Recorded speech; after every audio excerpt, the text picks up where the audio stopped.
રાજકોટમાં મુશળધાર વરસાદથી જળાશયો છલોછલ ભરાયા। મોજ ડેમના 27 દરવાજા 7 ફૂટ સુધી ખોલાયા। મોજ નદીમાં પણ પાણીની ભારે આવક। ઉપલેટા શહેર પાસે મોજ નદીના પાણી ઘૂસ્યા। મોજ નદીના પાણી રસ્તા પર ફરી વળ્યા।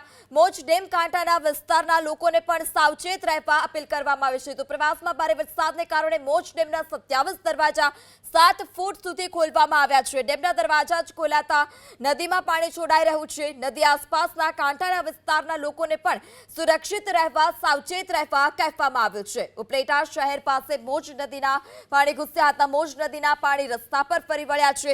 તો આ તરફ મોજ ડેમના 27 દરવાજા 7 ફૂટ સુધી ખોલવામાં આવ્યા। ઉપલેટા શહેર પાસે મોજ નદીના પાણી ઘૂસ્યા અને મોજ ડેમ કાંઠાના વિસ્તારના લોકોને સાવચેત રહેવા સૂચના અપાઈ।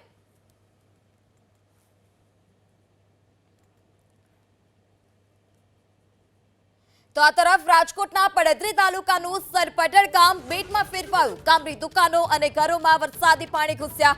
સાલપીપળિયા, મોટા ખીજડિયા, ભાયુના દોમડા જવાનો રસ્તો બંધ કરાયો।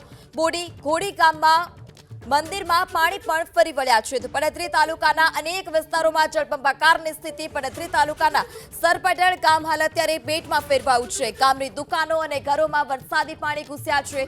દુકાનોમાં વરસાદી પાણી ઘૂસતા જ વેપારીઓને ભારે નુકસાન। તો ઘરોમાં પણ વરસાદી પાણી ઘૂસવાની સમસ્યા જોવા મળી હતી। ઘરવખરીને પણ ભારે નુકસાન પહોંચ્યું છે। સાલપીપળિયા, મોટા ખીજડિયા, ભાયુના દોમડા જવાનો રસ્તો બંધ કરવાની ફરજ પડી। ભારે વરસાદને કારણે રાજકોટ શહેર અને ગ્રામ્ય વિસ્તારમાં જળબંબાકારની સ્થિતિ જોવા મળી રહી છે। અનેક રસ્તાઓ બેટમાં ફેરવાયા છે। ગામો બેટમાં ફેરવાયા છે। ત્યારે સરપટણ ગામ હાલ અત્યારે બેટમાં ફેરવાયું। ગામની દુકાનો ઘરોમાં વરસાદી પાણી ઘૂસ્યા। સાલપીપળિયા, મોટા ખીજડિયા, ભાયુના દોમડા જવાનો રસ્તો બંધ કરાયો। વધુ માહિતી સાથે સંવાદદાતા પરાક્રમ ફોન લાઈનથી જોડાઈ ચૂક્યા છે। જે પરાક્રમ, પડધરી તાલુકાનું સરપટણ ગામ બેટમાં ફેરવાયું, કેટલા લોકોનું રેસ્ક્યુ કરાયું? હાલ અત્યારે ગામની શું સ્થિતિ? ચોક્કસ અનેક લોકોનું રેસ્ક્યુ કરાયું છે અને ગામના લોકો પાસેથી આ ખેડૂતો છે તેમની પાસેથી આ વિડીયો મળ્યા છે અને દ્રશ્યોમાં જોઈ શકાય છે કે સરપદળ આસપાસના જે ગ્રામ્ય વિસ્તારમાં આ પરિસ્થિતિ છે। સરપદળ ગામ બેટમાં ફેરવાયું છે। દુકાનો અને પાણીમાં અત્યારે ગરકાવ થયા છે। લોકોનું જનજીવન ખોરવાયું છે। સાલપીપળિયા, મોટા ખીજડિયા, ભાયુના દોમડા આ તમામ જવાના રસ્તા જે છે તે બંધ થયા છે। અનેક ગામડાઓ સંપર્ક વિહોણા થયા છે। પડધરી તાલુકાના કોડીકોડી જે ગામ છે તે ગામમાં વરસાદી પાણી મંદિરમાં ઘૂસ્યા હોય અને જે સરપદળની જે નદી છે તે નદી પણ બે કાંઠે જઈ રહી હોય તે પ્રમાણેનો માહોલ અત્યારે જોવા મળી રહ્યો છે। સૌથી વધારે જો વરસાદની વાત કરવામાં આવે તો રાજકોટ શહેર ઉપરાંત તાલુકાના ગામડા અને પડધરી તાલુકામાં બીજા નંબરે વરસાદ છે। આ તરફ અનેક ગામડાઓ બેટમાં ફેરવાયાના અત્યારે દ્રશ્યો ત્યાંના ખેડૂતો, સ્થાનિક લોકો છે તેમની પાસેથી અત્યારે સામે આવ્યા છે।